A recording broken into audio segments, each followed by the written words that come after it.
Wait. Peace, light, and love, family. 1212, Gorilla Elite, bulletproof, nothing but the truth. So now that I give it to you, family. So I just want to give you my thoughts on this Boots versus Ennis fights and how it can potentially go down tonight. You feel me? Easy money, easy. Cakewalk money. You feel me? So if you're putting together a parlay for the UFC and boxing, you can go ahead and tap in with that. Easy. But here's how the fight would most likely go. Or, it's only going to go one or two ways, obviously, right? People are saying that Boots need to get a stoppage.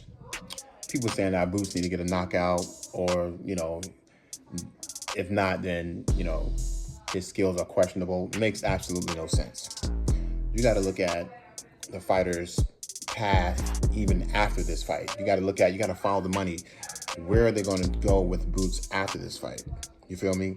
It's all about building up. That's why you're supposed to build up these fighters, because we know, just like Dana White said, boxing normally is like one big money grab for the year. It's not like they have one, that's why they don't have that much activity.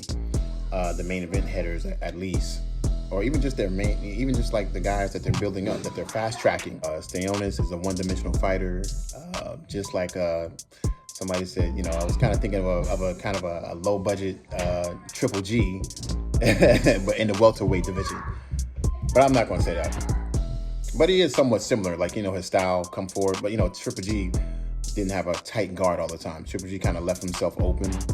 That way his opponent, kind of was always open and always, looking to throw something. Because when you're constantly tight, when you got like that Pitbull Cruz defense, and you're like tight the whole time, your opponent for the most part is just going to pick their shots. But when you wide open, you're inviting your opponent in at that point to come in and do whatever. So Triple G was kind of more that fighter. He wanted to invite his opponents in to think they had a chance. You know what I mean? And psych them out last minute.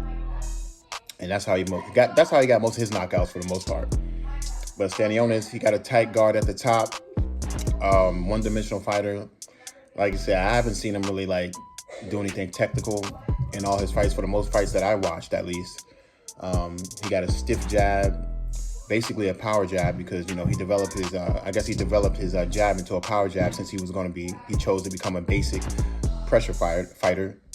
So with that being said, like a lot of people were saying, he's like tailor-made for Boots. Like, basically this is like a dessert for Boots, basically. You know what I mean? Because if you're going to be a pressure fighter coming forward, and we know Boots is extremely skilled as an outside fighter, then most likely it can either go like this. Boots can pick him apart and sharpshoot him all night. It could look like basically it could look like a Spence versus Crawford fight, where, he's constantly coming forward but getting caught up constantly. And then it's going to be like, well, damn, can he take that for the most of the night?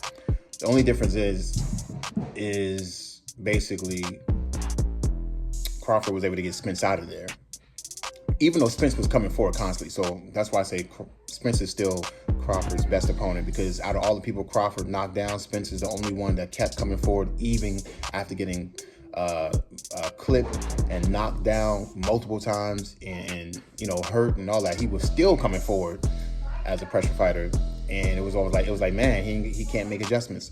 So that's kind of how I see this fight going. It can go like that, to where Stanionis can continue to be a pressure fighter, and Boots could just eat him up from the outside.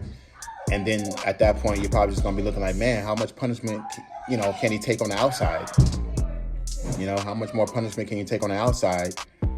And then or Boots is probably gonna try to prove something and say, you know what, let me pick him apart for the first 4, 5, 6 rounds, and then in round 7, if I feel like it, I'm just gonna try to get him out of there. Because once Boots start digging and actually putting his whole body into his punches, like I said, he puts his whole body into his punches, then that's how he's like, he's just trying to get him out of there at that point. But that's not really Boots' style. That's more like a Tank style. Tank will try to box for the first 5 or 6 rounds, but since he's such a slow starter, he'll lose like the first 5 or 6 rounds, and then say, well, I already know I need a knockout, and then Tank will start coming forward and you know, he's like a calculated, you know, counter power puncher, I guess you could say. And that's why Tank normally gets most of his guys out. But for the most part, we all know Tank be losing like, you know, 4 or 5 rounds from the start until he downloads his opponent and say, okay, now I can come forward and get him out of there, or, you know, rack up points, whatever the case may be. But with this fight, I can see it just going either way like that. But I see him sharpshooting him. That's why his pops was like, hey, just bring the gas. Make sure you bring that gas tank. You know, make sure it's full too. You know, because like you said, they want him to come forward, obviously, and surprisingly, and I think that's what Stanionis is going to do. He's going to come forward, like he said in the press conference. He said, hey, no gas, no break. No gas, no break, okay? So he planned on coming forward, and I guess just being outclassed, you know? That means he planned on coming forward. He planned on getting hit upside the head constantly, you know, getting bobbled here and there. Because if they're looking for him to come forward, that means they're gonna be sharpshooting for the first like 6-7 rounds, and it's gonna look real bad for Stanionis. Like, he's gonna be getting popped, and meaning they're gonna make him miss and make him pay, and that means Boots is gonna be defensively sound too. And if he's not getting hit until like the 7th or 8th round, then by that time, Stanionis is gonna have, you know, the wear and tear are going to start kicking in. And at that point, Boots can probably say, okay, now I can come forward and take you out, or I can just pick you apart for the rest of the fight, and maybe you just eventually get out of here, or, you know, maybe they just stop it. So that's how I see the fight going. That's most likely how it's going to go. But hey, at least Boots got somebody to fight at this point. I mean, they were saying it was struggling on getting them opponents or something like that. I mean, because it wouldn't make sense for him to fight Crawford, you know. Crawford, I think, is trying to get the bag. I think he's trying to get that one big money bag before he get up out of here. Spence ain't coming back no time soon. So I don't really know who else in the division would he fight. He just needed to go ahead and move up at this point, you know. Maybe, you know, fight Charlo or something, you know, with a comeback. Give Charlo a comeback fight or something like that. Who knows? But yeah, that's all I got for right now, guys. I'm off to the next one.